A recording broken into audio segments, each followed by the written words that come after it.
দর্শক, স্বাগত আমাদের নিয়মিত সাপ্তাহিক আয়োজন চায়না বুলেটিনে। আপনারা জানেন, চীন পৃথিবীর বৃহত্তম রাষ্ট্রগুলোর একটি। চীনের রাজনৈতিক, সমাজতান্ত্রিক, প্রশাসনিক বা কূটনৈতিক ঘটনাবহুল খবরগুলো বন্ধুপ্রতিম দেশ বাংলাদেশের দর্শকদের সাথে ভাগ করে নিতেই চায়না মিডিয়া গ্রুপ সিএমজির এই বিশেষ আয়োজন। সঙ্গে আছি আমি তামান্না জেনিফার। শুরুতেই বিশেষ বিশেষ শিরোনাম। চীনের কমিউনিস্ট পার্টির ২০তম কেন্দ্রীয় কমিটির চতুর্থ পূর্ণাঙ্গ অধিবেশন শুরু। পাকিস্তান আফগানিস্তান যুদ্ধবিরতি চুক্তিকে স্বাগত জানাল চীন। ত্রিপক্ষীয় নিরাপত্তা অংশীদারত্ব অকাসের বিরোধিতা। চীনের ভাইস প্রেসিডেন্টের সঙ্গে ওরেগন স্টেট সিনেট প্রেসিডেন্টের সাক্ষাৎ। চীন যুক্তরাষ্ট্র সহযোগিতার আশ্বাস।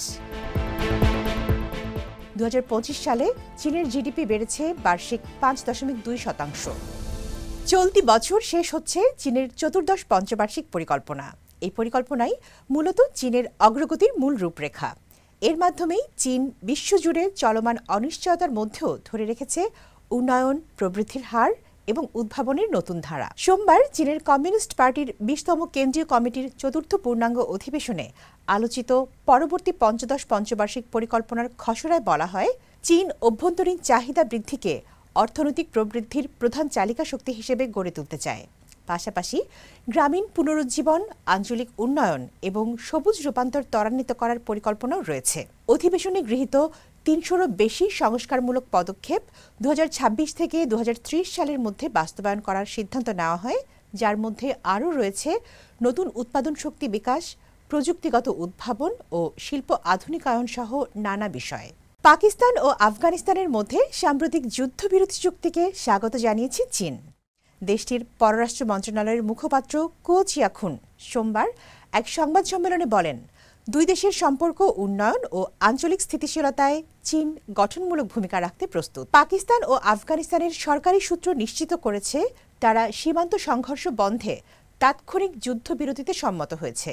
কাতারের রাজধানী দোহায় দুই দেশের প্রতিনিধিদের আলোচনায় এই চুক্তি হয়। মুখপাত্র বলেন, চীন আশা করে দুই দেশ শ্রদ্ধা বজায় রেখে সংলাপ ও আলোচনার মাধ্যমে সব মতভেদের মীমাংসা করবে।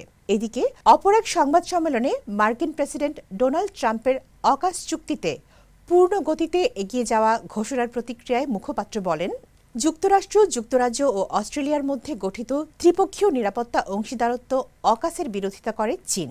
২০২১ সালের ১৫ সেপ্টেম্বর ঘোষিত অকাসের লক্ষ্য ৩ দেশের মধ্যে প্রতিরক্ষা ও সামরিক প্রযুক্তিগত সহযোগিতা বাড়ানো, যা চীনের মতে আঞ্চলিক শান্তি ও স্থিতিশীলতার জন্য হুমকি। চীন যুক্তরাষ্ট্রের মধ্যে বিস্তৃত অভিন্ন স্বার্থ ও সম্ভাবনাময় সহযোগিতার ক্ষেত্র রয়েছে।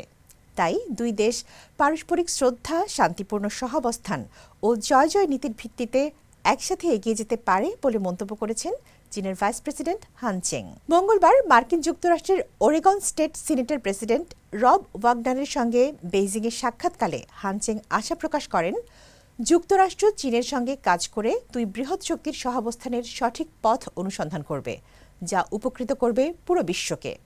এ সময়ে রব ওয়াগনার সিপিসির ২০তম কেন্দ্রীয় কমিটির চতুর্থ পূর্ণাঙ্গ অধিবেশনের সাফল্য কামনা করে বলেন, উপজাতীয় পর্যায়ে চীন মার্কিন সহযোগিতা অত্যন্ত গুরুত্বপূর্ণ এবং ওরেগন এ লক্ষ্যে ইতোমধ্যেই একটি বিল পাশ করেছে। চলতি বছরের প্রথম ৩ প্রান্তিকে চীনের মোট দেশজ উৎপাদন জিডিপি গত বছরের একই সময়ের তুলনায় ৫.২% বেড়েছে। সোমবার চীনের জাতীয় পরিসংখ্যান ব্যুরো এনবিএস এই তথ্য নিশ্চিত করে। এনবিএস জানিয়েছে, প্রথম ৩ প্রান্তিকে চীনের জিডিপি ১০১.৫ ট্রিলিয়ন ইউয়ান ছাড়িয়েছে। তৃতীয় ত্রৈমাসিকে দেশটির জিডিপি বার্ষিক ৪.৮% বেড়েছে। এনবিএস-এর এক মুখপাত্র বলেন, বছরের শুরু থেকে চাপ সামলে চীনের অর্থনীতি উল্লেখযোগ্য অগ্রগতি অর্জন করেছে এবং অর্থনৈতিক কার্যক্রম স্থিতিশীল প্রবৃদ্ধি সহ সামগ্রিকভাবে স্থিতিশীল রয়েছে। দর্শক, এই ছিল আমাদের এবারের আয়োজনে। আবার দেখা হবে চীনের সমসাময়িক খবর নিয়ে আগামী সপ্তাহে একই দিন একই সময়ে। অনুষ্ঠানটি সামাজিক যোগাযোগ মাধ্যমে দেখতে ভিজিট করুন www.facebook.com/cmg বাংলা এবং ইউটিউব চ্যানেল সিএমজি বাংলা। দেখার আমন্ত্রণ। চাই চিয়েন।